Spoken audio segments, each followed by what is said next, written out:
Hello friends. അപ്പം നമ്മൾ ഇന്ന് ഉണ്ടാക്കാൻ പോകുന്നത് ഒരു ഫുൾ ചിക്കൻ വെച്ചിട്ടുള്ള ഒരു മസാലയാണ് കേട്ടോ. അപ്പോൾ ഞാനിത് കഴിഞ്ഞ റമദാൻക്ക് ഉണ്ടാക്കിയിട്ടുണ്ട്. അന്ന് എൻ്റെ കയ്യിൽ ഇതിൻ്റെ റെസിപ്പി ഒന്നും ഇല്ലായിരുന്നു. കാരണം ഞാൻ ഓടിയായിട്ട് എൻ്റെ ഫ്രണ്ട് റഷീനൊക്കെ ഷെയർ ചെയ്തത്.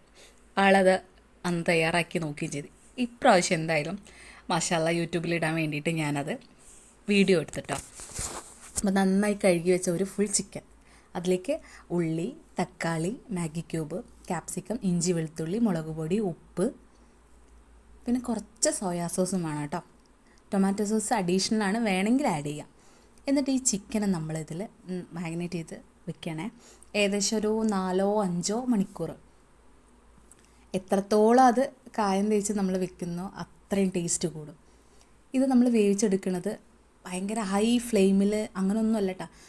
തീ കണലിൽ ഒരു 1.5 മണിക്കൂർ വേവിച്ചാൽ തന്നെ ഓൾറെഡി അത് ജ്യൂസി ആയിട്ടുള്ള ചിക്കനായി മാറും. നല്ല ടേസ്റ്റാണ്. അതിൻ്റെ മസാല, അതിലുള്ള വെള്ളമൊക്കെ അതിലേക്ക് ഇറങ്ങി വരും. അടിപൊളി ടേസ്റ്റാണ്. അപ്പോൾ നമ്മൾ ഏകദേശം കഴിക്കാനുള്ള ടൈം ഇപ്പോൾ എടുത്തു വെച്ചു.